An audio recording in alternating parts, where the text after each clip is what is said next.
And I was like, this place sucks. I can't wait to get out. It's like 180, you know?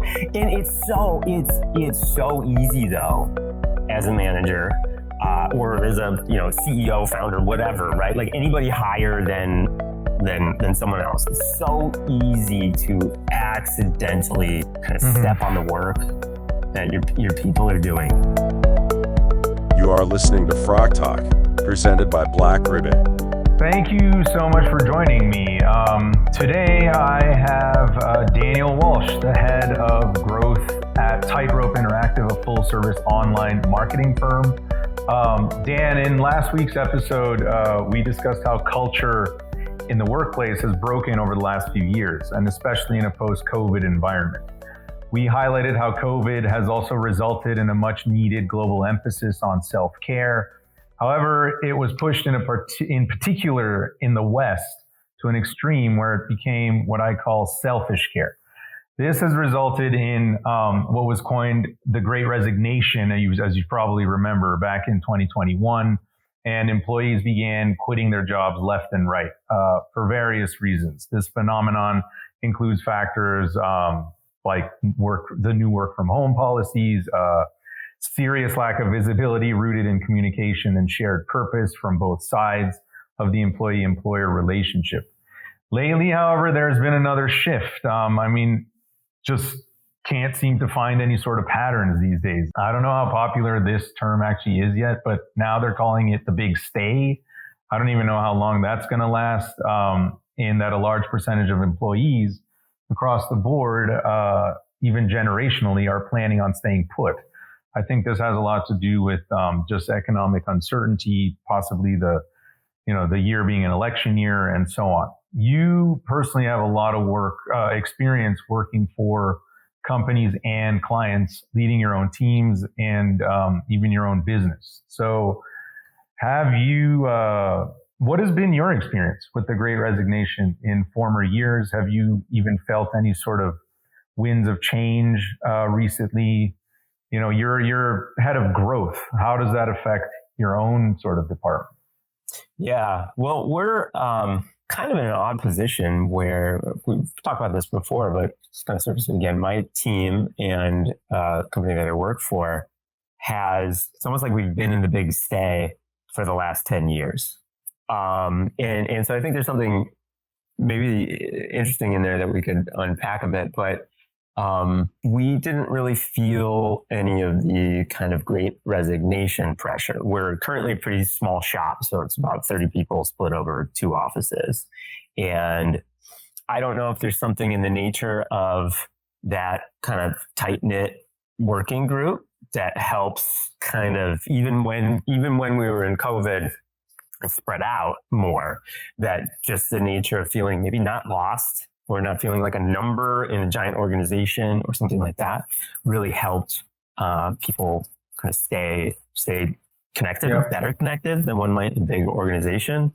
And then, in terms of the big stay now, I don't know, I guess we're kind of still in the same boat, because I think our average tenure for most, like maybe 80% of our employees right now is like over a decade. So yeah, it's either something in kind of the structure of the company, the social ties that bind, or when we were talking with our friend Chris Perfect before, it got me thinking a lot since last we spoke about the exchange of quality of life that goes on between an employee and an employer, right? That really stuck with me, and I've been thinking about that a lot. And I wonder if you mentioned trying to find a pattern in all this up and down, then maybe there's something pervasive, but kind of more subtle than just compensation numbers or, unemployment benefits going up and down or something like that, that maybe there's either a real or perceived quality of life fluctuation that's kind of the current underneath the visible waves that's causing some changes. So how long have you been with this company now? I've been with this company over a decade now, but the math's a little blurry because I've been with them twice. So I was with them for kind of one tour for about 4 or 5 years, and then I was consulting on my own with a bunch of startups in a marketing and growth capacity for multiple years. And then they asked me to come back, take over my old department. And so that's now where I am. I've been there, I think, 6 years now. So all in 11 or 12 years over the stretch of probably 14. Yeah. I should know, but I don't. I have not been counting, apparently. I mean, today's conversation, I really want to sort of understand the root of the Great Resignation, what really caused it, and like how companies can potentially rebuild, or at least start to rebuild and sort of rekindle that trust that was broken between employee and employers. And I think what you're describing anyway within your organization is what I imagine could be something that is modeled. So can you talk about, I don't know, why do you think your tenure is so long? Why do you think there's this sense of advocacy and loyalty and possibly advocacy among your own employees?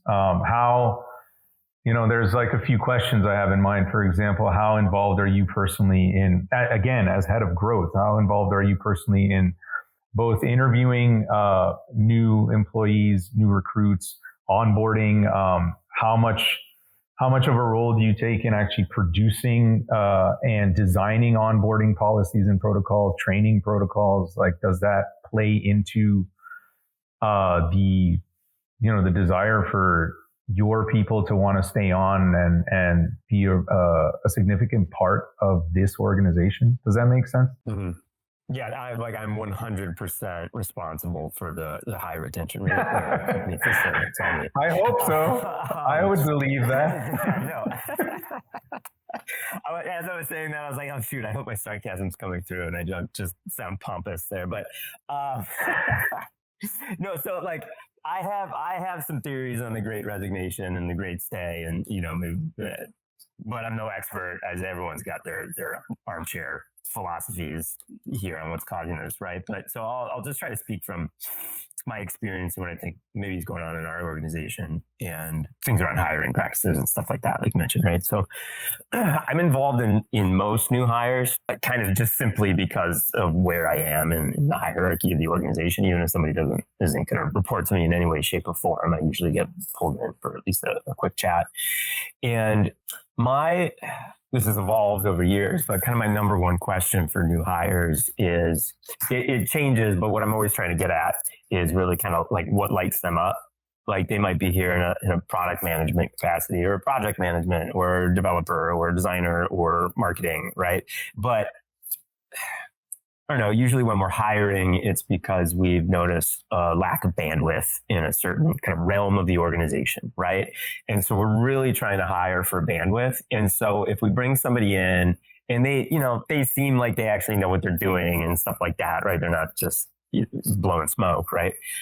As long as I can kind of get a radar ping on what actually lights them up, and get a sense of kind of more like why they're here, that helps a lot.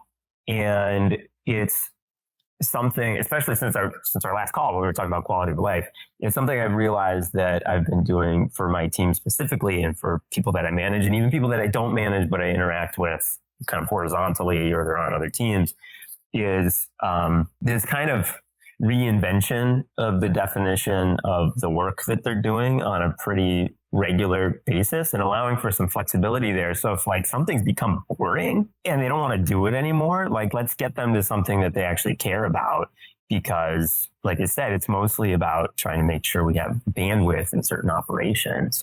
And if we can just kind of move bandwidth from a place that they don't care about to a place that they do care about, that I feel like really improves their quality of life, just in terms of that exchange employee-employer, without having to completely reinvent their role or hire somebody new or change office policies or compensation or perks.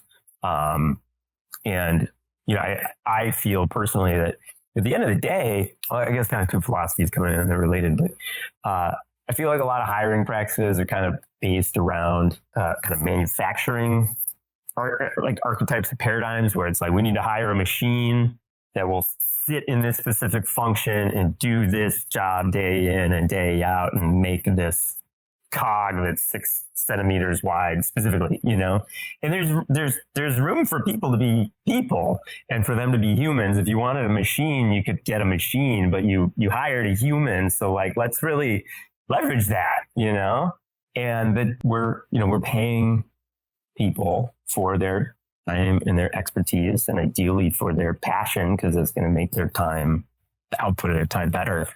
So let's put their time in places that they care about, and then the quality of the work goes up, the satisfaction of their work and their role goes up, and we keep doing new and interesting things. We're in a really volatile kind of space in that we work in advertising, and like the biggest hit we saw in COVID was that so many people pulled their advertising budgets, and we were like, okay, well, our revenue is just like starting to dip as nobody's advertising anymore.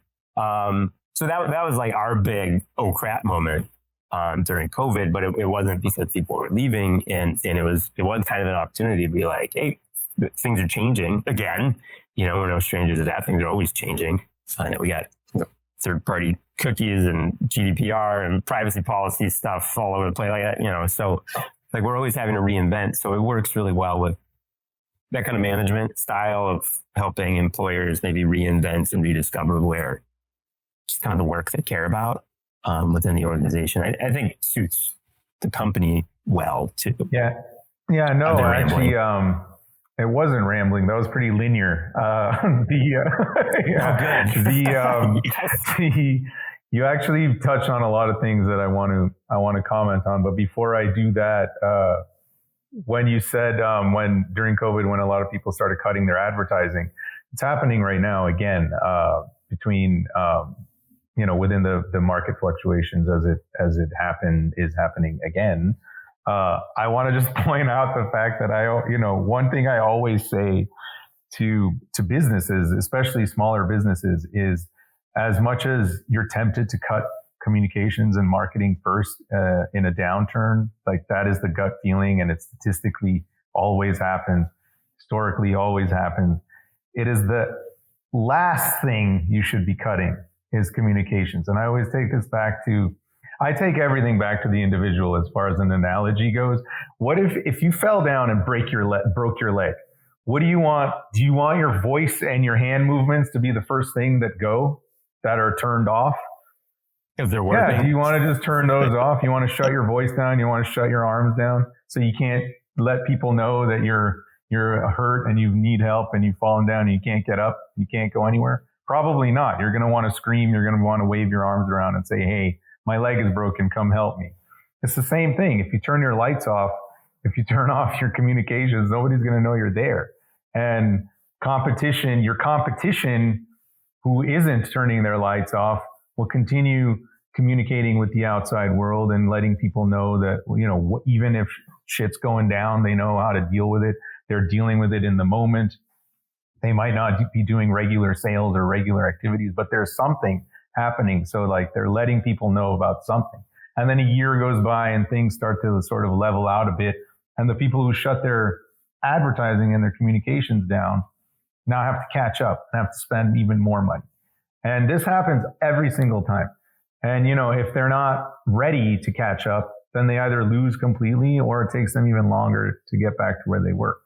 And this is just something that's really important, and it's rooted in everything we're talking about, which is communications and branding and letting people know what's going on and being transparent.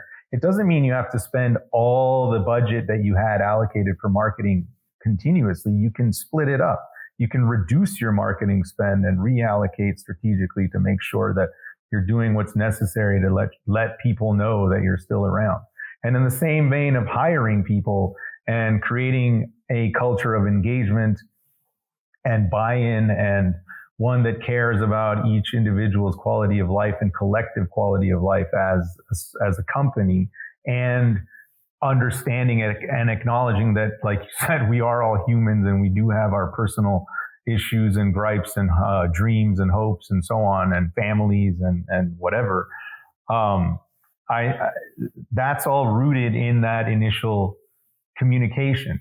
What what is the brand value? What are the brand values of this organization? What are the emotional pillars? What is the vision here? Does it align with that of your candidates? Does it align with those of the people on your team? And I think that's a major, there are studies about this too, but it's a major catalyst as to why there's so much just like lack of satisfaction or even contentment in the workplace. Is a lot of it is rooted in just a lack of purpose, not feeling like they're part of the bigger picture, and an employee feeling kind of like this task-oriented monkey that you just described, like, why am I even here? What is the point of all this?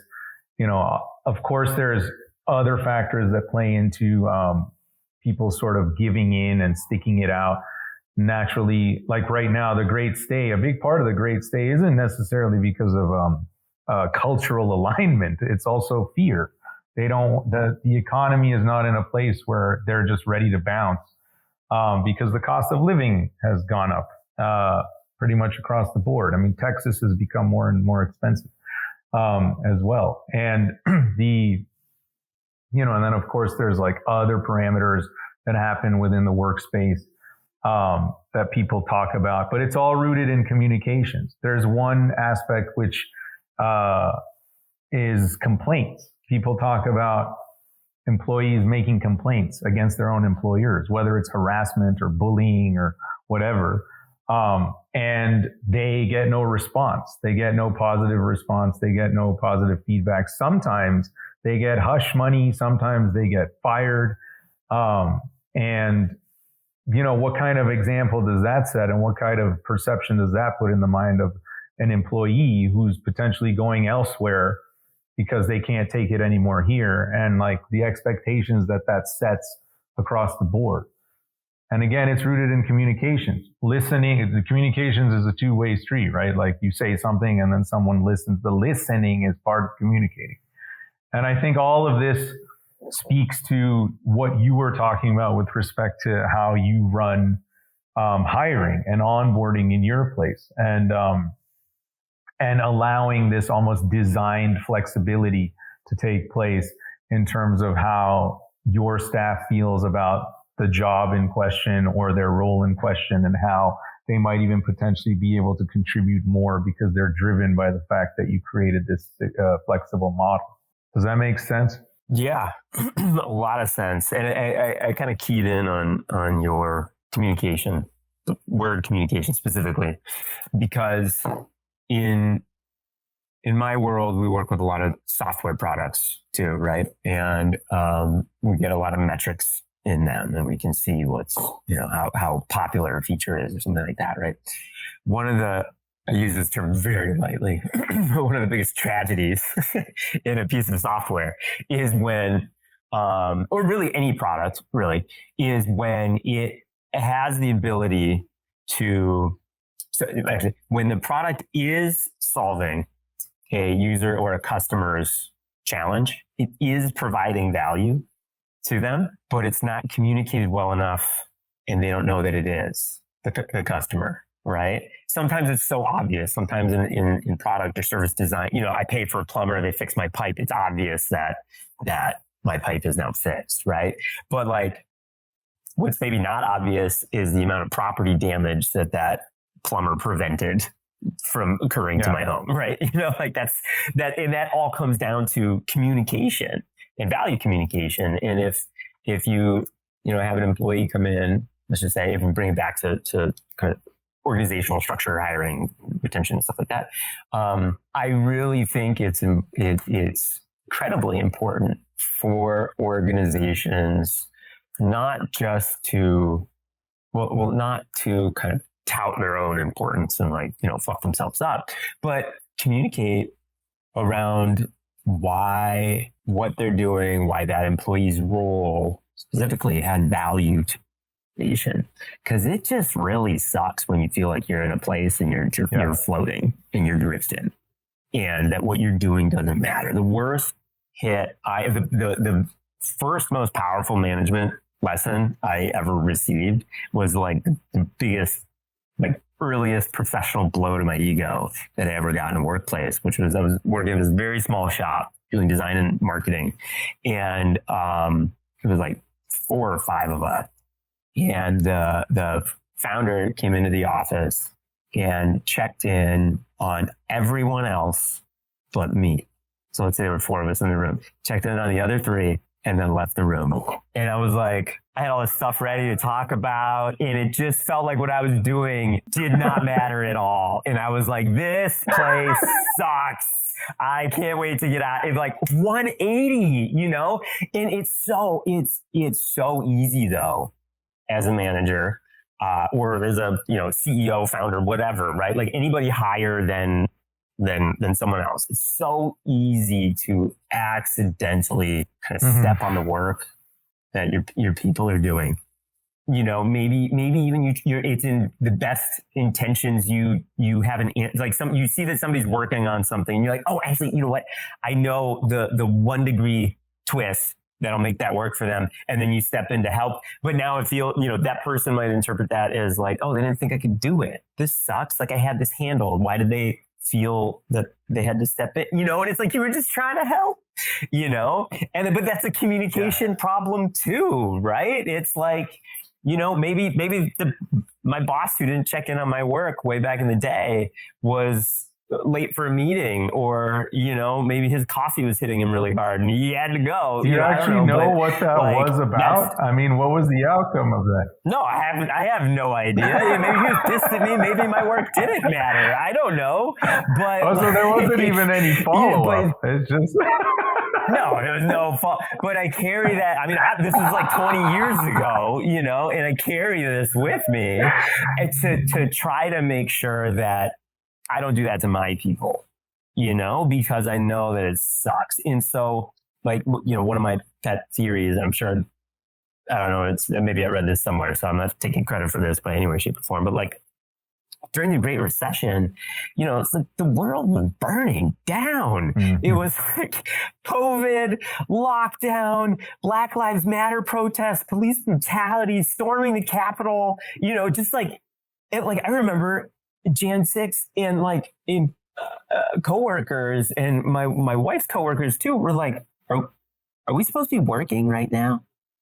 When like, maybe our country is dying, you know, we just had no idea what was happening at the time or what the resolution would be, you know, on top of everything else that was already happening.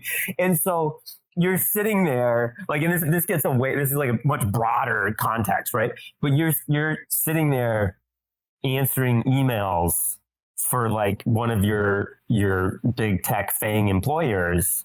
And you're like, I don't know what I'm supposed to sit here and get to inbox 0 while the world is burning. Like, what is the point?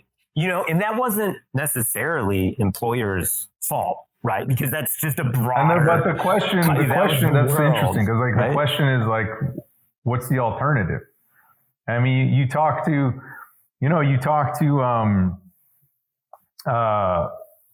pretty much anybody. Like in my life, I've interacted with refugees from, you know, the Syrian civil war back in 2015. I happened to be in Munich in the following year during that whole influx into Europe, especially Germany and so on. And even on this side of the world, there are many in the same boat in this state, in this country. And when you talk about that perspective of like when things are when they feel like they're collapsing around you, the mentality always is business as usual until you can't do that anymore. Until it literally comes to your doorstep. Literally. Because there is no alternative. What do you do What do you do beyond that? And in our case, you know, to be blunt, it wasn't on my doorstep. It was in other places, the people's doorstep, but where in my immediate surroundings and my business world, as it were, what was being affected was the possibility of getting work. Beyond that, it was like, you know, it was business as usual. And the overall feelings are absolutely being affected. And, if you start wondering, like, what is really important? Is this really important? And again, I consistently rope it back into this. It's, if you're talking from a leader's perspective and a manager perspective, you have to weigh out what is actually more important right now. Because at the end of the day, you're responsible for the people on your team anyway. You're responsible for their quality of life. And that includes their livelihood. And this job is their livelihood. And so, do we have the capacity, if a business has and this was a conversation during COVID as well, when employees were furloughed and doors shut down, the entire hospitality industry shut down. The event space nearly got decimated in that year. Businesses that were 100% reliant on person-to-person contact and so on. But you literally have to have the financial capacity to actually handle something like that. And if you don't, well, we know the result of that. People lose their jobs. So you kind of have to play this balancing game of, how can we keep intentions and morale and buy-in at a level that's, I'm not going to say high, but at a level that feels collaborative, feels supported, feels intentional. It doesn't feel like the doom and gloom is not so apparent, even though it's there. We know it's there. We acknowledge that it's there, but we're not going to pretend that it's not there. But as part of, our own policies and our brand strategy and our internal protocols on cultivating a culture of, people feeling seen, feeling heard, feeling accepted and acknowledged, that requires clear communications as to, what's possible right now in a tumultuous sort of environment. And, Black Ribbit's very small. We're very, very small. And we only just started growing last year after 5 years of all what we're talking about. And we had our best year last year, which, congrats to us. It was a good ending. Knock on wood. And so, but I personally very much try very hard to practice what I preach. And even though we're a building small startup, I try to enforce policy and protocols, even within my small group. And I'm very clear about open communications. And I have, a real open door policy. It's not like I've worked with people who say they have an open door policy, but they can't stand confrontation. Like bosses and leaders who are like, yeah, you can give me all the criticism in the world, but they can't take it. I am not like that. In fact, I don't want to hear okay all the time. I don't want to hear that you're fine. If you have a problem, let's actually talk about it. Like you said earlier, create a flexible mindset and design around what it means to even be in this role, in this company, part of this group and collective, and create a strategy, an internal brand strategy that is very focused on the employee value proposition. Like, why should an employee care about working here? What is interesting for them? In times of crisis, are they going to be either protected? Are they going to be supported? Or are they going to be understood? If someone has to leave because they have to take care of their own affairs, can they do that without any repercussion? Is their job going to be safe? What is there a two-way value street here? Am I bringing enough value to my people? Am I, even if it's not support, like creating growth opportunities. What does 3 years from now look like? Have we even had that conversation? I'm very big. You and I have talked about this. I'm very big on that. I want to know, and it's not your standard, like, you go to college and people are like, where do you want to be in 5 years? It's not, it's actually in reverse. I say, picture we're hanging out in 3 years. You and I are still kicking it. We're having a coffee or a beer, and you're really happy with how the last 3 years have gone down. And when you frame it like that, it changes the perspective, because it's not like, where do you want to be in 3 years? It's you're really stoked in 3 years and you and I are kicking it. What's happened in the last 3 years? You're already there. What does it look like? Like what's happened that's made you so happy? And so you start thinking about it from a place of contentment. And you're like, what would make me that happy? I don't know. And then you go, then you start having these interesting conversations like, hey, am I buying the coffee or are you buying the coffee? And it's like, and then you go, you're buying the coffee because you've done awesome in the last 3 years. So you're buying coffee. You tell me, why are you able to afford this cup of coffee for us? That's how you should frame it, right? It's been 5 years. You're now making way more money than me.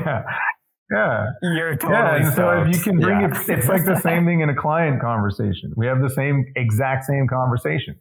So what do we need to do in order to get there? Now you already have a strategy. You've built this plan. It's like a map. And now it's all about tactics. So okay, we have a strategy. Now it's about what are the milestones here? So if you want to get to point A, you want to have a house and whatever in whatever property in this zip code, and it's going to cost that much, and this, and that. Okay, in order to get there, then you need to be making this much by next year and this much by the following year. In order to do that, you want to be working on these kinds of projects. Do you want to be leading a team? Okay, in order to do that, you need to train in this area and train in that area. And I can, and I will put in all the resources I can to help you get there. And if you can do that in an interview, you're already creating buy-in right away. If you can do that in an interview, you've basically mapped out the next 3 years. And the job description is like it's essentially off the table because you're like, this is the job description for now, but you want to get here. So let's edit this in the moment and get that buy-in right away. Now our values are aligned. Like we're talking the same language, talking about the same thing, same outcomes. And that's the conversation I have in my interviews. When I interview, I'm like, again, quality of life. How can our policies and processes align with yours so that you have a better life and in turn give us a better life? Yeah, I like that a lot. One thing I do when I'm hiring too, and I've always done this, and it always felt a little odd, but I often end up like pitching the company to the interviewee. I'm like, here's why we're great. Here's some real cool stuff, and like, they always look a little confused when I'm doing this because it kind of builds, it's not like, hey, now I'm going to switch into sales mode or anything. But like, sometimes they get this kind of bewildered look on their face. And I don't think that happens that often. There's like an assumption of, well, this person's here, so they obviously want the job, right? And I think maybe that worked for a long time. I don't know, but I think we can do better than that. And it's not one way, right? It's two way. So it's kind of like, here's why you're going to tell me all the reasons why I'm going to want you to come work for us, right? We're going to talk about your experience, what you're passionate about, and what you think you can do for the company, right? But also, I'm going to tell you all the reasons why you should want to come work here too. Because if we hire you and then you start working in a month later, you're like, oh, this isn't really what I thought it was. Everyone wasted so much time and money and emotions and attention. You got to start the process all over again. And, and it's not just that month. It's now that the work that person was working on is now, broken, may never get done. And people need to pick up the slack. So it's more than just that one little piece.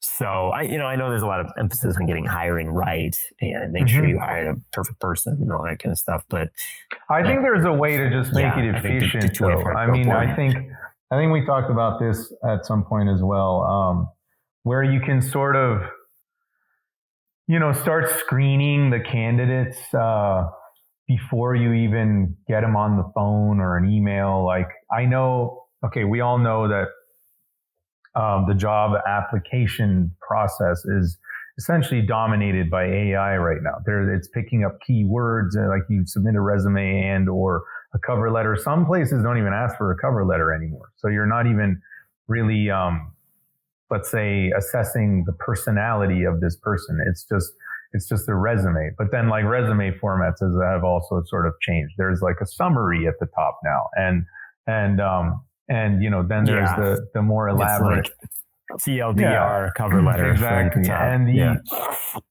so, those formats aside, like what works better and what doesn't, you'll get different opinions from different recruiters anyway. And but that said, I think there's room to create let's call it a screening process right from the get-go as part of the application.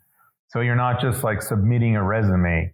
You're actually maybe going through a short, maybe 60-second, 45-second long, multiple choice kind of a thing. Maybe it's a personality type of test or something like that, where it's very deliberate in its questions in terms of aligning the candidate with the company's values, the company vision and mission and so on. Almost like it's like a dating app, let's say. Like dating apps do that. I think eHarmony is actually very famous for doing that. They have very robust personality tests and so on as part of their onboarding, which is all rooted in effective matchmaking and compatibility. Exactly. And so why not do that for work? I don't see a reason why we can't do that. And I think it would skip a lot of what you just described as potential breakdowns in the hiring process, which happens all the time, by the way. And like, it's the reason, it's a catalyst for why so many hiring processes have become very stringent and strict. And they take very long, sometimes unnecessarily so. And of course, anyone listening might say, but you can't be talking about, all jobs. And I'm not. I'm generalizing. There are certainly certain jobs that require far more, let's call it stringent or robust processes, whereas others just take less time. If we're talking about really high levels versus technical levels versus interns versus entry levels, all of these things matter. If we're talking about the safety industry versus service industry, if you're customer facing, if you're not, a lot of factors play into how you can model these particular interviews. But I think that's also important. I think if you have a company that has various roles, that it shouldn't be the same process for every role. Not even close. It should be different because the roles are different. The personalities in those roles are going to be different, right? So the personalities need to align with the overall company mission, vision, values, and so on. But at the same time, need to align with what is expected from that role. What kind of a person or personality would excel in that role? And it doesn't have to be, I heard this asinine thing yesterday where someone said, they were like, I only manage high performers really well. I'm really well with high performers. I'm like, that's not a thing. Like you're either a manager or you're not. You might have your strengths or something, but if you can't motivate, let's say, low performers to become high performers, then you're not doing your job. You're missing a whole chunk of the job. Yeah. So, in any case, I mean, how can you see that sort of a model being implemented into your hiring processes and your growth models that you're thinking about? Yeah, totally. From a personnel perspective, and your dating analogy, I think is spot on, right? Because like for the most part, dating's a two-way exchange, right? It's a compatibility thing, right? For the most part, right? And I don't think hiring is thought of in that way often enough. Like that should always be the way that it's thought of, right? And I think you could, whether like I was saying, as you were describing the process of like a video interview, like back in the real world days, sending your little demo reels, try to get on, that wouldn't fly. There'd be a lot of reasons you couldn't do that in terms of hiring, right? But with something along those lines, right? So I like your survey questionnaire kind of idea, just to get a read on this person, right? And I think the stringentness of like all hiring process comes from a desire to not waste time, not waste resources, try to get the best person in the job the first time, right? And all that kind of stuff. So it's all about creating a good match, right? But maybe it's these filters, were applied with the best of intentions, but maybe this is not the right way to make it work. And if you can just get people in the very first step, only get people in who would care about the job and you'd care to talk to, then I feel like it's a win that already speeds things up, right? I think it's exacerbated. We talked about this before too, but like as automated resume checkbots have been like, well, we need to look for these 10 keywords, and if they're not here, the resume doesn't get through, right? As that has scaled, applicants have scaled up the number of jobs they apply to, because they'll just get weeded out for no real reason. And it's like, okay, fine. You know what? I used to write a custom resume for each job. Now I'm gonna, what do they call it when airplanes would fly across, drop pamphlets of propaganda, just spraying it. Gonna paper my resume all over the internet, and I'm gonna cast as wide of a net as I can. Right. But that just makes then on the hiring side for the organization, that makes the problem even bigger, So like, I don't just like, let's start at the beginning and kind of rework that a little bit. And I think what it would take, though, to put it in the application, is a clear-eyed look in the mirror for the organization in terms of, what really are our values? What is our mission? What do we care about? How do we solve problems? How do we think about the people that work here? And not just like the mission statement that was written 20 years ago and doesn't mean anything, but like, okay, let's actually think about it and do that work, which is probably going to be uncomfortable. And, it'd be like bringing your organization to a therapist and getting a really literally clear, what we do. Clear view. We've been called that. We've been called, they're like, you guys are like counselors. And I'm like, yeah, basically, because we make you look at yourselves in the mirror. And there's our model at Black Rivet is called an inside, outside, in model. And the reason for that is because we essentially take the company vision to align it with the customer value proposition, which will ultimately define the employee value proposition. So we do the inside, outside, in. And in order to create the customer value prop, like why would somebody want to buy from you guys or do business with you? You need to create your purpose, right? Like what is it that makes you, what drives you? What do you care about? How do you want to change the world? Why should anyone else care? Right? So like what drives that ambition? And then you start connecting with people who have the same values as you. Like they care about what you care about. And therefore you can form partnerships and they'll come buy from you and whatever. And then when you create that demographic, now you can grow. Now you can say, all right, this is what we're here for. This is our purpose. These are the type of people that we serve. Are you down with that? Mm-hmm. And this is the way we serve it. This is the way that we do it and how we do it and how we've been doing it and how we intend to do it. This is why we do it. Can you get behind that? And is this something that resonates with you? If you're just here to pass the time and make a paycheck, well, it's going to suck for everyone. It's going to suck for you. It's going to suck for us. And, you're not going to feel like you're part of something that you care about and you should go somewhere else.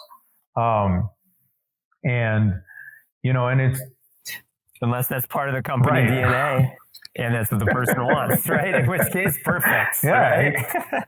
You know what? I'm just here. I don't really want to work when I log off. I'm just going to be here 8 hours. I'm going to do this job for you.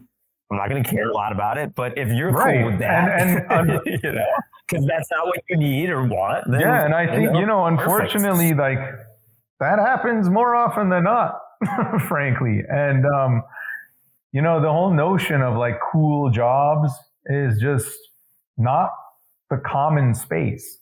I think there are definitely way more cool people than cool jobs, in the sense that they are able to make it fun for themselves, even though they know that it's monotonous and mundane and so on, that they just need to make a living. That's going to be a soundbite, by the way. But my purpose personally is to bring cool jobs to cool people.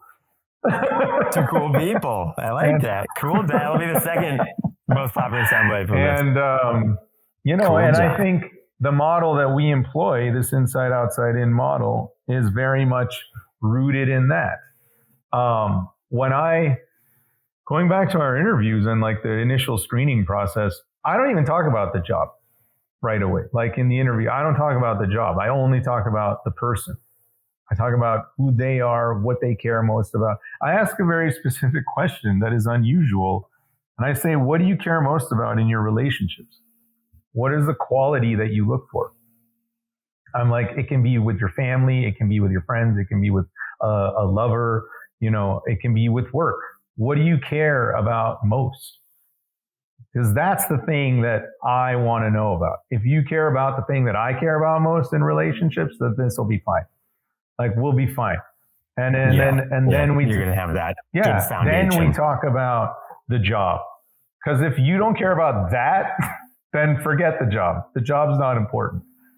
Because if I don't know that, for example, Black Rivets, it comes from me. The thing I care about most is reliability. I need to know that if I have a conversation with you, that conversation will have follow through, and that if we come with a decision and it comes with an action item, and you agree to something and you say I'm going to do something, that you actually do it, because I know I'm going to do it. I'm very reliable.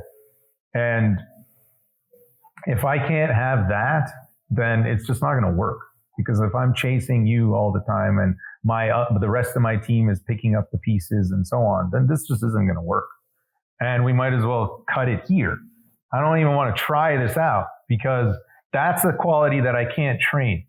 If you don't inherently have that, you're not going to have it.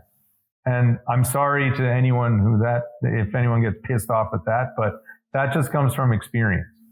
I've given so many people so many chances because I think they are cool people, but then they're just not accountable. So what's the point? It's like ghosting people. What kind of manners is that? Why are you ghosting people? Just be honest. I don't want to hang out with you. Okay, no problem. Well, I think you're touching on something that maybe there's a layer deeper in there too, right? Because what you're talking about with reliability is a big word, but maybe like a very core value for you. Maybe it's like slightly above value. I'm not sure what that would be called, right? But like, if you're aligned, and that's like inside, outside in, right? Like that echoes all of that as well, where it's like, what is the value here? What's the through line, right? Not just in our marketing materials, right? But in how we operate, why we do what we do, who we hire, what they care about, what the founder cares about, what the dare cares about, right? Like all this stuff. You're talking about this really strong pulse that feels a lot like a value to me, right? And I'm a big believer that any human can learn to do anything. Like I'm short. I will never be an NBA basketball player because I can't make myself 7 feet tall, right? But I could, if I cared enough, get really good at shooting 3-pointers and maybe stand a chance. Yeah, maybe stand a chance in my old man league at the elementary school down the street, bring some game, right? But like, I'm never going to put that effort in to get better if I don't care, right? If I don't care about that, right? And so like, if somebody cares about becoming more reliable, I'm confident you can teach them how to get there, right? And then that also comes to like is that how you want to spend your time? Yeah. Which is a whole other thing. That's fair. Like, do you want to go through that? Or are you trying to get past that and get to some other stuff, because that's some foundational work, right? Because you could hire, if you just look at pure skills, right? You could hire somebody who's super motivated to learn JavaScript, and maybe that's what you needed. You needed a JavaScript developer, and you get some fresh kid out of college or even high school that just wants this more than anything, and they can learn it, right? As long as you give them the leeway to do it, right? So, maybe people can become reliable, but do you have that kind of patience, and do they have that kind of motivation, right? And if not, that's a really good point. I mean, that's a very fair way of looking at it. There's two answers to this. One, if we had the capacity and the chemistry was really good, and we wanted to figure out a way to work together, and reliability was an issue for this person, and they're like, I'm historically bad at being punctual, I have time management problems and so on, but the chemistry was really good, and I thought this person was really cool and they'd fit in well outside of that particular quality. Sure, we could see if we have the capacity to do a run. What also needs to come back is probation periods. The 3-month probation period was a really good policy. Yeah. That's how I started, because it really you got to prove your chops, man. Like, you got to show up and do the thing. And was it Zappos? I think a couple other organizations might have done this, where they had we'll hire you, and then after 3 months, maybe, let's call it, right, you can either keep the job as long as we like you, right, or we'll pay you $10,000 to get out of the organization, right? So it wasn't even, I have to think about whether this was like an opt-in or an opt-out, but it was like, you got to really want to stay there. And they set it up that way purposefully, so that you weren't just taking the default choice. Because to your comment earlier, it's like when things get chaotic, right, you kind of, you hunker down and you stick with where you're at, and you kind of make that good, right? And if you already got the job, why would you cast yourself back out in the job market and start papering the world with your resume all over again? That whole process sucks, right?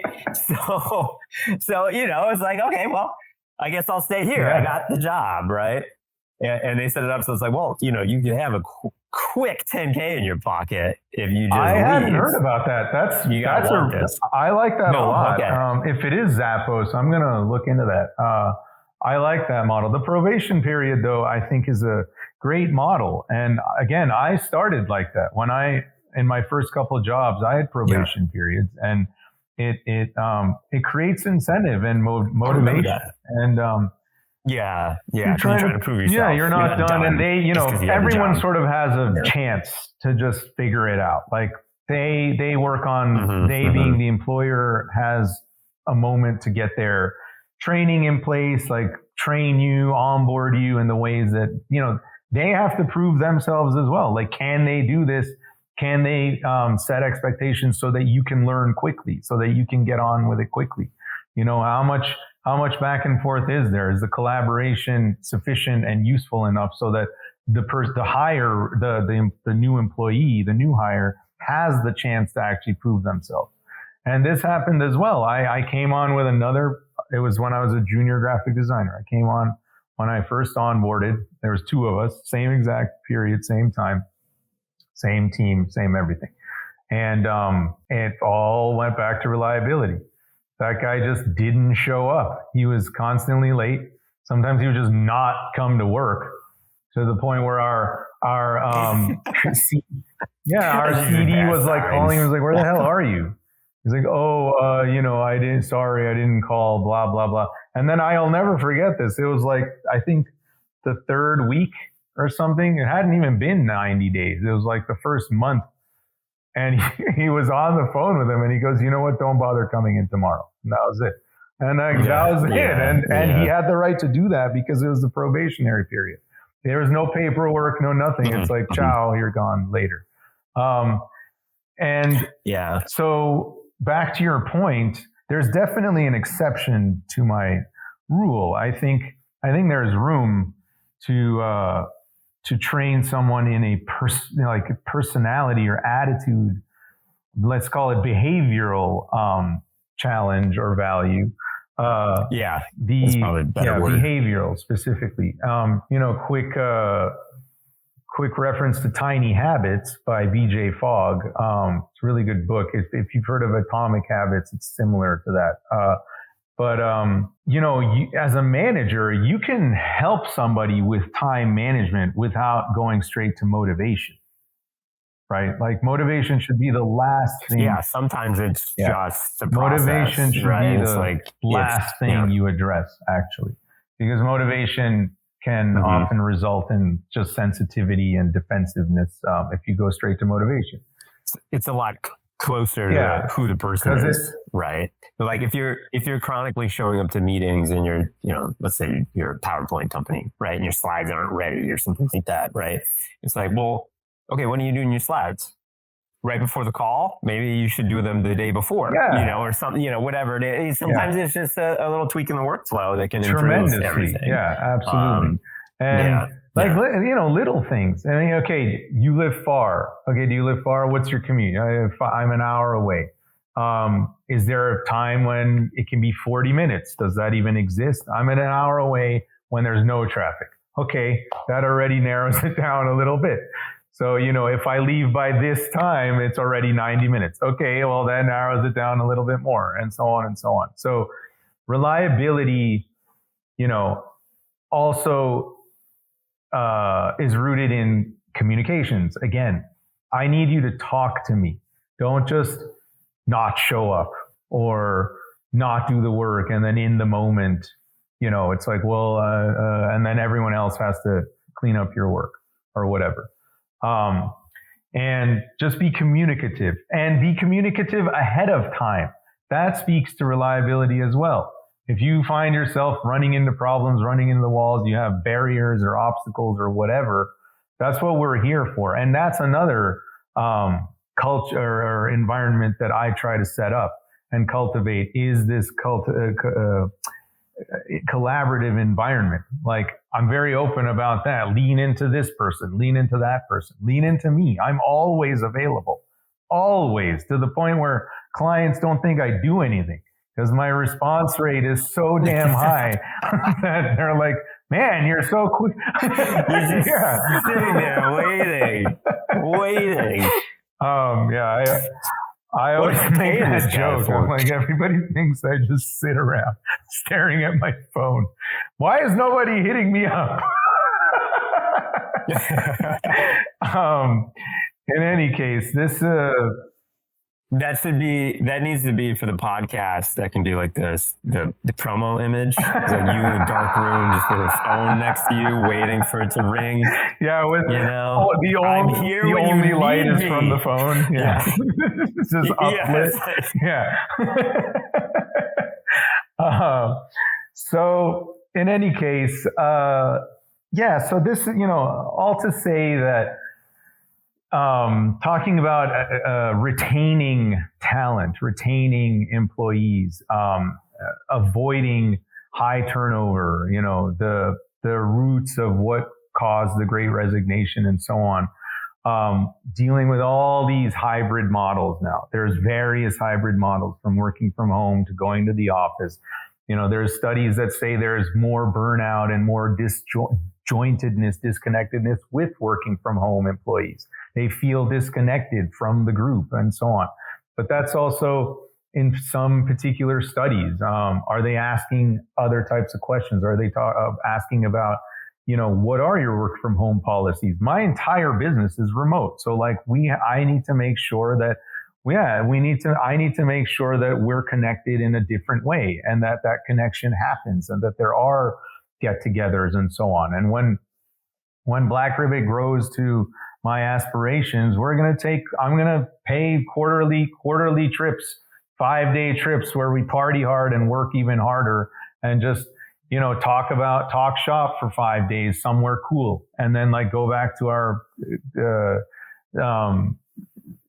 mutual homes and so on and do our thing and then continue working and collaborating. So I think what's important, a great takeaway from this, everything that you said, thank you so much for your input, is about, really understanding who you're even talking to, who you're trying to bring on board, making sure that there's alignment either from the get-go or creating a model that's flexible enough to accommodate, any particular changes that might happen, just like we do in our businesses. We create strategies that are not absolute, right? I mean, a strategy is an informed opinion anyway. It's not an absolute thing. It's information based on information, and a plan based on information. So, but if you design it in a way that's flexible and adaptable, then you can switch up your tactics and switch up what you need to do in the meantime to continue moving forward, so that there aren't these bottlenecks. And in the case of what we're talking about, burnout and frustration to the point where people bounce and leave on a whim and leave the company and the collective in a bind. That's a lose-lose for everybody. So it's interesting. And next time on this show, we're going to talk about, how AI is even affecting all this stuff, and like how AI is threatening people's perception of their own jobs, and like how, that speaks more to the task-oriented jobs, and also to really nurturing the human side of what it means to be human, and how we can bring the full capacity of our emotive intelligence and so on into the workplace and all that. I think all of this is necessary for an engaged workforce. I can tell we're wrapping up, because it's kind of like when you have a house guest. It's like dinner's been over. So you got to bounce, man. Kitchen's clean, and you're kind of like, so what are you up to this week, later this weekend? I start talking about what's later in the future, right? But I want to drop in a couple plugs real quick, and I have a couple questions. So on the AI thing, this has come up a lot in marketing. So I know this will be your next episode, but I want to drop this in. This has come up a lot because so much marketing work can be automated now so much faster, right? And that's threatening to a lot of marketers. And it's getting baked into platforms like Google and Meta, and anywhere you go, like AI is getting cooked in, and people are really questioning what value they bring to the table now, because some of the work that they used to do that was valuable, different from personal values, but more of like a monetizable, economic value, right? What value do I bring? And so this is what I want to add in is whenever I'm having these conversations with people, my suggestion is to think about it like you got a promotion and it's your chance to level up. And instead of you being the one that now has to figure out headlines and type that out, imagine that you have a team now that can do that for you. You've just gotten a promotion and you now have a copywriter, right? And so your value becomes more about directing it. You're in like a director role now, than it is like actually, pushing pixels in Photoshop or copywriting. So just to throw that in for your next episode. And then two things there. So values and communication. Real quick. So we talked a lot about communication in general, and then values, and they seem simple enough, right? What I've found, like your maybe North Star values, reliability. Mine is that I need people to laugh at my bad jokes in order to get along. But it can be hard to find your personal values or your organizational values. I mean, that's your work, right? In a big way, is like, how do you get the whole like therapist on a couch thing, or you're on a therapist's couch? What are kind of the blockers that you run into for people in organizations, like clearly seeing what they value? Because sometimes you can think it's one thing, but it's really something else. Are there any blockers that have really like popped up to you that are just obvious that if everybody knew about them would make things smoother? And then same question for like communication. It sounds so simple. Just communicate to your team why their work matters, right? But in practice, among other things, the value of the company and stuff like that. But in practice, it's so easy for that to not happen or to happen poorly. So, what would you advise? That's a great question. I say this about any process, is just questions, a hell of a lot of questions. You lean into research, deep research, but intentional research. You go into like your discovery phase. Again, you do the 3-year sort of question, come backwards from there. What are you trying to accomplish here? And when you start talking about that, anything from that perspective, then as you come backwards, you can start almost innately identifying the blockers. If you want to do this, then this needs to not be here. If you want to do this, then you need to do more of this. At the end of the day, it's a simple exercise that everybody knows. Anyone in business knows. I tell people this to do this for themselves. I say, are you having a problem? Do a SWOT analysis. Run a SWOT analysis. because the essence of a SWOT analysis is asking all those questions. You ask all those questions to start identifying your strengths, weaknesses, opportunities, and threats. And the purpose of a SWOT analysis in my world is to lean into what you do best, is to lean into the strengths. And as you do, if you practice more and more of what you do best, your weaknesses will inherently disappear. They'll just go away. But a lot of people try to fix stuff instead of, they try to fix what's broken. Yeah. And it's good for a bridge, right. And when you start fixing what's broken and what's already weak, then you're putting all your time and energy into that instead of leaning and focusing on what you already do well. So you're coming at it from a negative point of view, and you're looking at all the things that don't work, as opposed to coming at it from a positive point of view and manifesting more positivity by looking and leaning into the things that do work. And inherently, what happens then? When you do the things you do really well and you look at your opportunities, then you apply your strengths to your opportunities become your strengths, and your weaknesses just go away. And then your threats become opportunities. And so now you just keep doing this full circle thing, and you just continue to build. And as you do that, what happens? Your values start coming to the surface, because you're like, we do the same thing, the same 5 things. We apply the same 5 sort of processes, personalities, behaviors, or whatever into everything that we do. And you start identifying that. So values come from a place of patterns. So as you start asking questions and you get the responses that you're getting, you're going, oh, here's 1, here's 2, here's 3. Oh, here's 1 again, here's 1 again, here's 1 again, here's 3. Here's 2, oh, here's a 4th one. What's that? Oh, I see that more and more and more. And that's when you just start marking it up and you go, okay, these are the top 5 things that I see constantly.